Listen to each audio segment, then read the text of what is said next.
हाय friends, मैं हूं Manav. Welcome to Movie शूवी। दोस्तों, मैंने अभी एक कॉम्प्लेक्स ह्यूमन इमोशंस के ऊपर कहानी देखी जिसका नाम है ह्यूमन। हॉटस्टार के ऊपर ही आई है। हिंदी में बोलूँ तो मानव, जो मेरा भी नाम है। बट एनीवेज, क्या ये लोग ह्यूमन है कि नहीं है, उसी के ऊपर डिस्कशन होगी। ट्रायल्स के बारे में ये कहानी है। और आपने जो ट्रेलर के अंदर भी देख लिया होगा, टीजर के अंदर भी देख लिया होगा, इट्स नॉट सो ह्यूमन।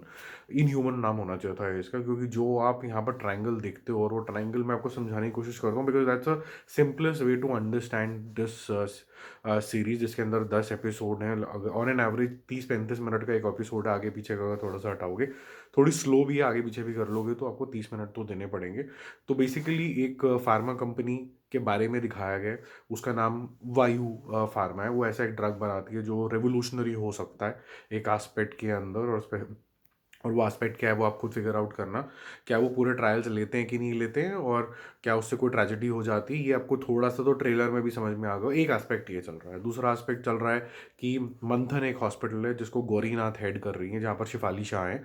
और उनकी बैक स्टोरी क्या है, और मंथन के हॉस्पिटल की हिस्ट्री जोग्राफी क्या है, वो भी काफ़ी इंटरेस्टिंग है कि हॉस्पिटल्स कैसे चलते हैं। तो एक साइड आप फार्मा, जो दवाइयाँ बना रही कंपनी है, उसके बारे में देखते हैं। फिर आप हॉस्पिटल्स की ट्रू नेचर समझते हैं। और इन बिटवीन आप समझ लीजिए कि एक और कंपनी के बारे में आपको समझाया जाता है, जो कि है एस्पायर। और वो एस्पायर क्या करती है, ड्रग्स को बेसिकली टेस्ट आउट करती है, ह्यूमन ट्रायल्स करती है, और उसका सर्टिफाई करती है, जिसको गवर्नमेंट भी फिर आगे अप्रूवल्स के लिए ओके करती है कि जी this is okay to be commercialised. मतलब आप पब्लिक के लिए भी आप यूज़ कर सकते हो।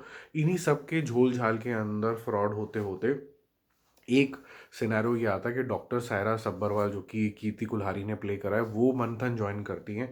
और बहुत कुछ सही कुछ जा रहा होता है, क्योंकि सायरा का किसी वजह से लगाव गौरी के साथ दो एंगल्स होता है। एक एंगल मैं आपको बताऊंगा नहीं, क्योंकि उससे फिर काफ़ी सीक्रेट्स आउट हो जाएंगे। और एक थोड़ा मेंटरशिप का भी है, क्योंकि she is junior to Shefali Shah.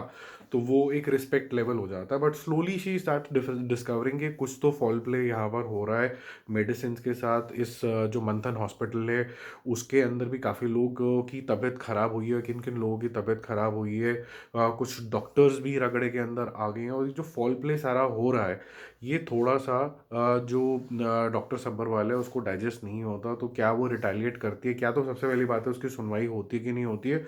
और ये जो सारा मामला आता है कि not only these corporates are involve, फिर पॉलिटिकल पार्टीज का क्या इन्वॉल्वमेंट हो जाता है, और फार्मा कंपनीज के क्या इंटेंशन हो जाते हैं ओनली फॉर प्रॉफिट, वो आपको काफ़ी अच्छे तरीके से दिखेगा।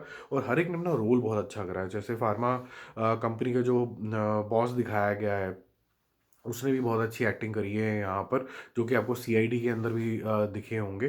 फिर उसके बाद राम कपूर की भी एक्टिंग, जो कि उसके हस्बैंड बने हुए हैं गौरीनाथ के, वो भी बहुत अच्छे तरीके से दिखाया है। और उनके रिलेशनशिप क्या डायनामिक्स हैं, ये काफ़ी अच्छा है। Good to see Ram Kapoor back. और डॉक्टर शेफाली सब्बरवाल की जो बैकग्राउंड है, और वो किस इमोशनल जर्नी से गुजर रही है, ये भी काफ़ी अच्छे तरीके से दिखाया है। और वो क्यों उसको रीजन मिल जाते हैं फाइट करने के लिए, वो बहुत बढ़िया दिखाया है। फिर ऐसा नहीं है कि सिर्फ यही सब कहानी है, पैरेलली सब प्लॉट्स बहुत सारे चलते रहते हैं। और स्पेसिफिकली जो मंगू का कैरेक्टर है, वो भी एक अच्छा खासा वैल्यू ऐड करता है। देखो, अब ये सब इंटेंस स्टोरी तो यहाँ पर बन जाती है, जहाँ पर आपको सिफाली शाह बहुत अच्छे तरीके से रोल में दिखेंगी, कीर्ति कुल्हारी अपना रोल कर रहे हैं, राम कपूर भी कर रहे हैं, सीमा विश्वास का भी जितना रोल है उन्होंने ठीक ठाक अपनी प्रेजेंस दिखाई है। ये सब आपको बहुत अच्छा होता हुआ नजर आएगा। But at the same time in fact आपको जो पॉलिटिकल सिनेरियो, जहाँ पर एक चंद्रकांत का भी रोल है, वो भी आपको अच्छा लगेगा। बट जहाँ ये थोड़ी सी स्लिप आउट होती हुई लगेगी कि आपको ऐसा प्रॉमिस किया जाएगा कि आप रियलिटी देख रहे हैं। तो 10 एपिसोड में से 5 या 6 एपिसोड ऐसे होंगे जहाँ पर मेन कैरेक्टर्स को तो डीपली दिया जाएगा, और जो लोग मर रहे हैं या फिर जो लोग के साथ घरों में हादसे हुए हैं, उनकी लाइफ को ज़्यादा टच नहीं किया जाता। तो उनसे आपका एक तो इमोशनल लगाव नहीं होता है। और बाकी कैरेक्टर्स जो हैं उनको थोड़ा सा फिर भी टच किया गया है, तो लेकिन सबको सरफेस लेवल पे ही टच किया गया। ऐसा नहीं कि बहुत ज़्यादा डीप डाइव कर लिया गया। Accept the life of Gaurinath, और उसके बारे में ना ही बात करें तो अच्छा, क्योंकि इस सीरीज़ में काफ़ी ज़्यादा उनके कैरेक्टर्स के अंदर लेयर हैं। इसके अलावा जो चीज़ आपको मेरे ख्याल से डाइजेस्ट नहीं होगी, जैसे मैं बता रहा था कि पहले 5 एपिसोड के अंदर आपको ऐसा लगेगा कि आप बहुत ज़्यादा रियलिटी देख रहे हो, और रियलिटी के बाद ये स्लिप आउट होनी शुरू हो जाती है, क्योंकि रियल से ये रील होनी शुरू हो जाती है। इसमें काफ़ी कुछ फिक्शनल होना शुरू हो जाता है। जो आपका एंड है वो भी नॉन कन्विंसिंग और बहुत ही हर्ड आपको एंड लगेगा, और वो नॉन जस्टिफाइड सा लगेगा, विदाउट एनी रीजनिंग लगेगा, विदाउट एनी वो लगेगा। और जिस तरीके से इन सब इंस्टीट्यूशंस का हाल होता है, वो बड़ा ही फिल्मी आपको लगने वाला है। जो आप नहीं चाहोगे ऐसा हो ना, आप इसको मैं यहीं पर ही छोड़ देता हूँ, फ़िल्म ही तक ही छोड़ देता हूँ, नहीं तो फिर आपका थोड़ा-सा आप बोलोगे कि स्पॉइलर दे दिया। तो ओवरऑल बेसिस पे जो टॉपिक छेड़ा गया है, वो अच्छा छेड़ा गया है। ये ड्रैग है क्योंकि बहुत थिन टॉपिक को बहुत ज़्यादा ड्रैग किया गया है। इसके जो छोटे-मोटे जो ट्विस्ट एंड टर्न्स हैं या फिर पास्ट लाइफ़ की जो डिस्कवरीज़ होती हैं और करंट से जो कनेक्शन बिठाए गए हैं, वो इतने भी स्ट्रॉन्ग नहीं है कि आपको इतना ज़्यादा ड्रैग करना हो। फिर जो कैरेक्टर्स हैं जो आपको ये दिखाए जाते हैं जिनकी फैमिलीज़ इम्पैक्ट हो गई हैं, उनकी लाइफ़ में इतना ज़्यादा डीप डाइव नहीं किया जाता है कि आप उनके लिए कुछ फ़ील करो।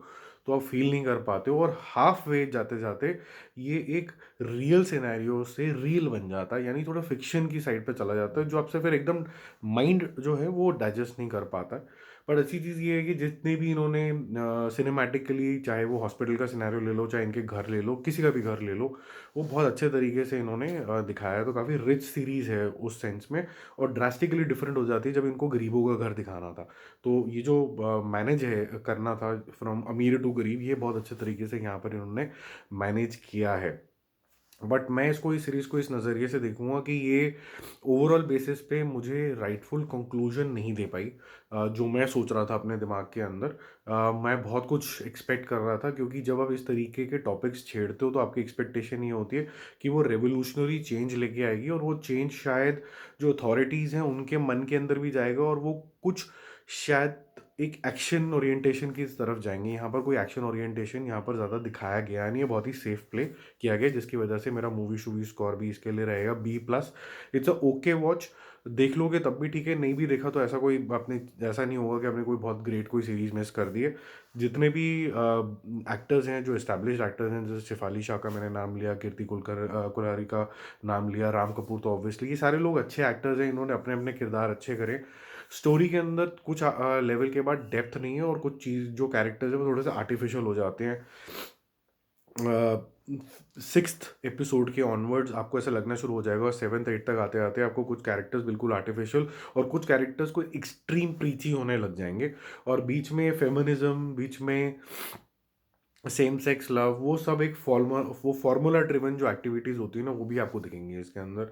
तो आप बोलोगे कि यार शायद जब ये लिख रहे थे ये कहानी, तो उन्होंने सोचा कि टिक मार्क्स क्या क्या होने चाहिए, तो वो टिक मार्क्स पूरे पूरे कर लो, 1 2 3 4 5 6, तो इसके अंदर भी टिक मार्क पूरे हैं, करने की कोशिश करी गई है। म्यूज़िक भी ठीक ठाक है, तो उन्होंने सब अपनी तरफ से करने की कोशिश करी है। But it's not a great series, it's a okay series, one time watch.